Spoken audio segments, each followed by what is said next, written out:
This is a video of our Death Valley ride in December of 16. We had left from Mike Eason's shop and took off up the canyon roads towards Death Valley. Sue Eason sent us off, and we had a good laugh at Sean here, who had broken the beak off his motorcycle earlier that day at work, and managed to put it together for the ride, but got into a really nice trip up along the Sierras here. Took a little detour on the way up to Lone Pine, where we stayed overnight. This area is just to the west of Highway 395, where the aqueduct comes down from the Sierras. You can see the pipe in a couple places here, and actually we're riding on top of the underground aqueduct. Pretty interesting area with really nice mountain areas here at sunset, and it's an old mining area, so we were on our way up to an old gold mine. Just a lot of nice riding here at sunset.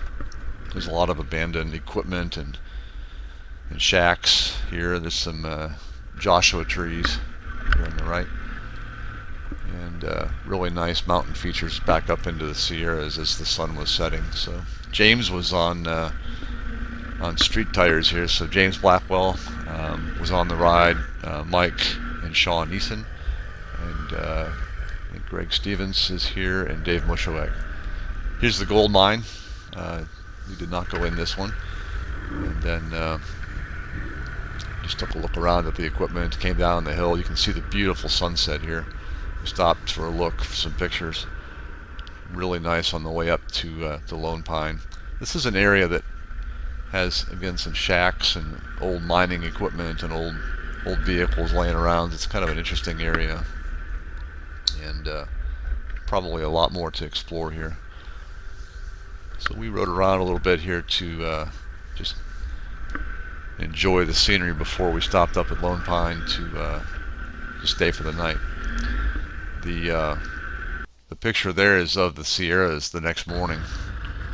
Just a beautiful view with the snow-capped mountains. So this is heading up towards Death Valley, and we got off on this trail. This is Hunter Mountain Road, heading up into the the western side of Death Valley. Really neat mountain road overlooking Panamint Valley there in the inset at higher elevations. This gets pretty snowy in the wintertime, I think.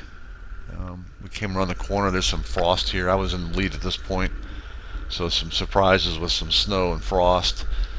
And then coming down the hill into the Death Valley area, I had a bit of a surprise. Around the next corner was a big slab of ice, so not a good thing to find. So just went straight here and tried to shoot for the dirt landing on the opposite side. So nobody went down here, but it was a bit of a surprise. Mike was not feeling well, and he was taking a nap at this point, while the rest of us made a little loop trail along this old mining road.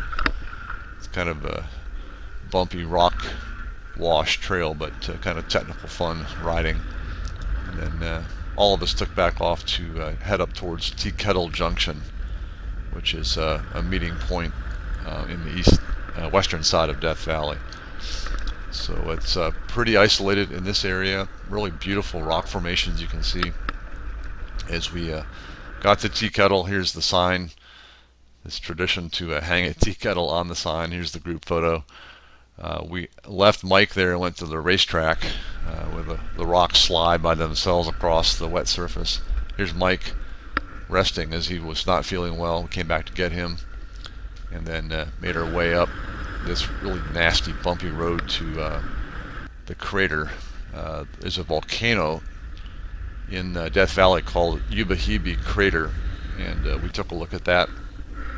It's a really neat area. You can walk down inside. We did not do that, but just took a look.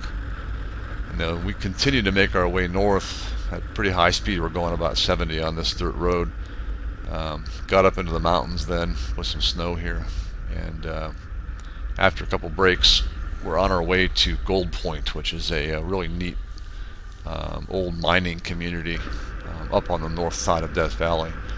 I actually had a flat tire here, did not know it at this point, but it was going down, and we had to pump it up a few times and eventually change it in Beatty, Nevada. But coming out of the woods here, we thought we could nurse it back to the evening. We actually did manage to get the Goldpoint, and this is a neat old community that these two guys had purchased and refurbished a little bit. And we had 2 cabins. I think his name was Norm. We stayed here and had 3 cabins for the group. And he made us breakfast and dinner, he and his wife. And then his partner Walt ran this saloon on the left. And we enjoyed a couple drinks and talking to him that evening. Here's some pictures inside the saloon. At this point, James had already left, and he took off at the crater the day before. So in the morning, after sleeping at Goldpoint, we stopped over at Walt's fuel depot there, and he filled us up. Left the mining town here, past all the mining equipment, down this trail, and got some great views of the Sierra Mountains there looking off to the west, so, with snow on top.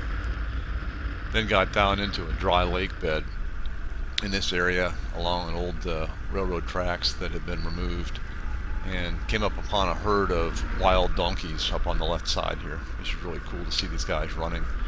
I still got a flat tire, pumping it up about every 20 or 30 minutes or so, but we're real close to Beatty, Nevada, where we changed it. It's just really cool to see these guys. We changed his tire in Beatty. I think the picture's out of sequence here a bit. There's the photo of the guys helping make that change. And then we went back into Death Valley and turned up into a one-way canyon called Titus Canyon. And it's a one-way path. You can actually take a car or a Jeep on this trail. It's pretty accessible. Here's the pass at the top of it with my bike. Just beautiful geology and colors, and goes past a couple old mining camps, and then makes its way down into this canyon and follows the riverbed once we get to the bottom out into the lower section of Death Valley. So it's a one-way road, so it makes it much nicer. You're not worried so much about people coming around a corner surprising you. And this is then down in the valley of the canyon in the riverbed. It's a little bit deeper gravel. It's a little sketchy in some places. Makes it a little more exciting. But as you progress, you end up getting closer and closer in the canyon walls, and just gets really deep towards the end. You can see here as we go, the walls are getting taller and the canyon a bit narrower. So really a neat experience. This is some more loose gravel. We stopped on here for lunch and then made our way out towards the end. This is some really sketchy gravel areas. And during a rainstorm, this would all be very scary to be inside. Then you pop out on the valley floor of Death Valley. It's a really neat trail. From there, we made our way north on the main road in Death Valley. Just fabulous weather, nice, cool, comfortable temperature, and then went up towards Wild Rose Canyon, which is what this is. This is a road that's not very accessible because parts of it are closed, so there's not much traffic on this. It's a really nice motorcycle road. It's got some curvy sections and great views, as you can see. And we ended up turning on a closed road here to make our way across back into Panamint Valley. So just a really neat little shortcut that we often take. So from here we end up through some more barricades here, which we can pretty easily go around and emerge into the Panamint Valley area. There's a couple of off-roaders.